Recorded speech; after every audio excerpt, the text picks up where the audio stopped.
Meus irmãos e minhas irmãs, nós estamos hoje iniciando este setenário das dores. Iniciando isso, nós nos propomos, eu e você, não é? Todos nós, acompanhar durante 7 dias ininterruptos, ou seja, não pode faltar. 7 dias meditando sobre as dores de Nossa Senhora, o que ela passou no coração, sofrendo com Jesus que sofria no corpo. Esta é a fé da igreja.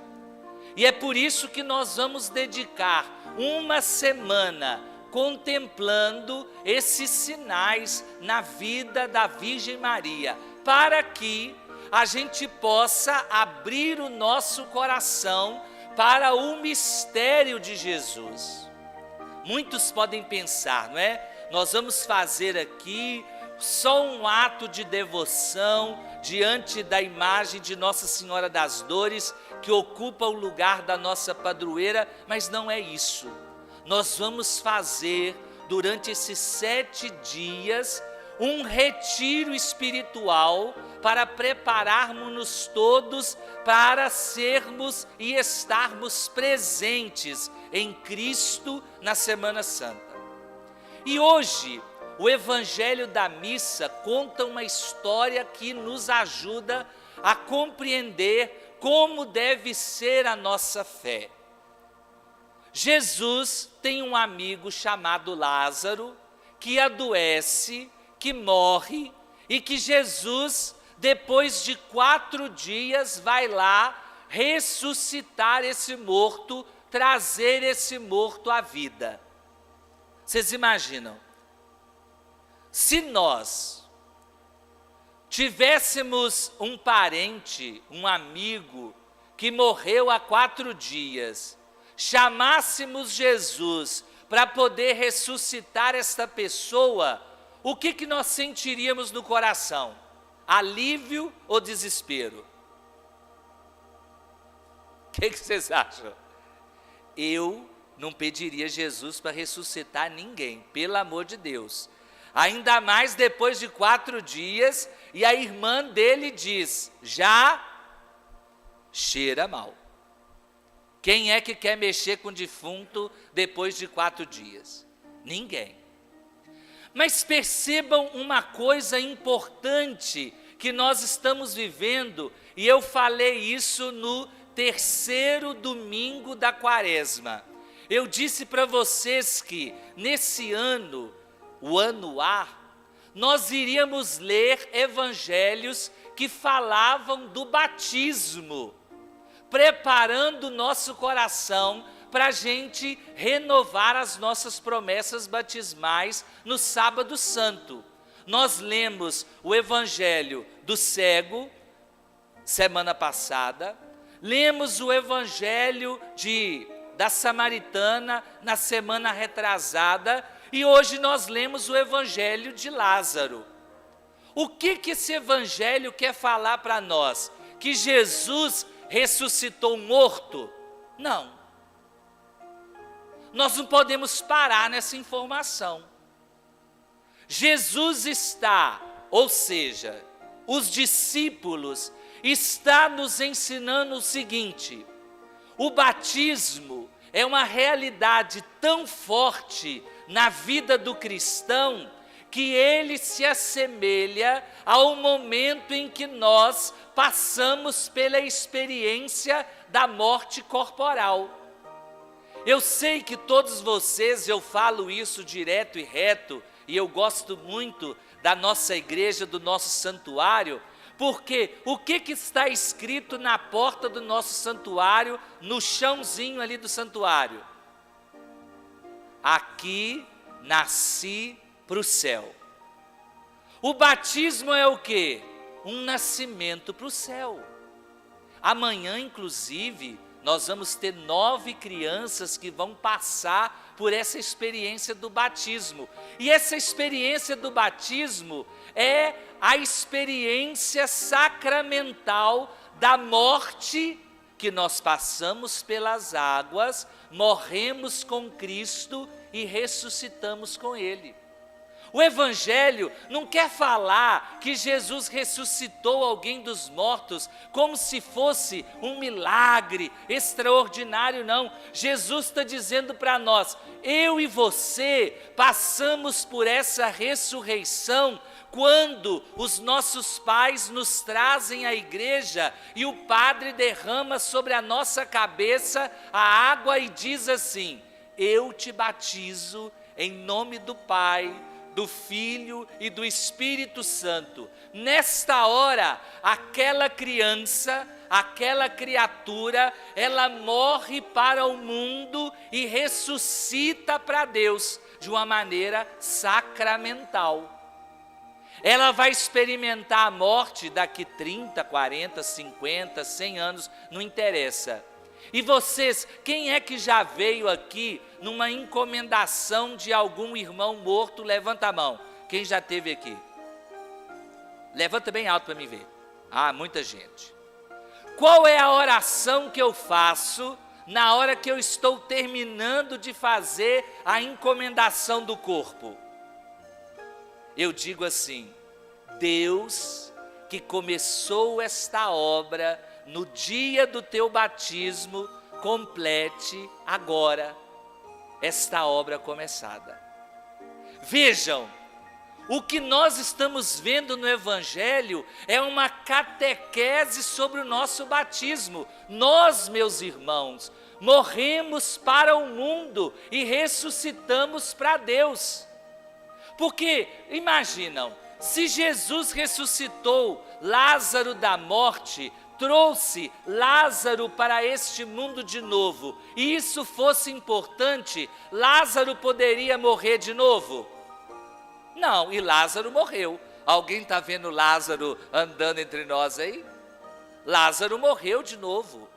Só que o que o Evangelho quer explicar para nós é, quando eu aceito Jesus no meu coração, eu morro para este mundo e começo a viver para Deus. E aí nós temos aquilo que São Paulo nos diz na carta aos Romanos hoje. Ele olha para nós e diz assim, irmãos, os que vivem segundo a carne não podem agradar a Deus. Vós não viveis segundo a carne, mas segundo o Espírito, se realmente o Espírito de Deus mora em vós. Ou seja, Jesus está dizendo o quê? Nós não vivemos na carne, ou seja, nós não vivemos a partir do pecado, nós não vivemos a partir do óculos do pecado, nós vivemos a partir do Espírito. Por isso que quem passou pela experiência ontem do sacramento da reconciliação, anulou na sua vida todos os pecados passados e começou a viver de novo no Espírito. Isso é importante para nós porque esse Espírito, ele vai nos ensinando como nós devemos obedecer a Cristo. E ele diz, se porém Cristo está em vós, embora vosso corpo esteja ferido de morte por causa do pecado, entendem? A morte aqui não é uma morte física, um término da nossa caminhada nesse mundo, não. A morte aqui é quando nós nos deixamos levar pelo pecado, quando nós nos deixamos levar pela carne, nós morremos. E aí precisamos recuperar em nós esse Espírito de Cristo que traz a nós a justiça e que nos faz viver no Espírito em Cristo. Parece meio complicado, mas trocando em miúdos é o seguinte: quem vive obedecendo ao seu coração, quem vive obedecendo os seus impulsos, está vivendo segundo a carne, não é digno de Jesus. Por isso que nós nos confessamos. A gente diz o seguinte: olha, a partir de agora eu não quero mais ser movido pela ambição. A ambição pertence à carne ou ao espírito? À carne.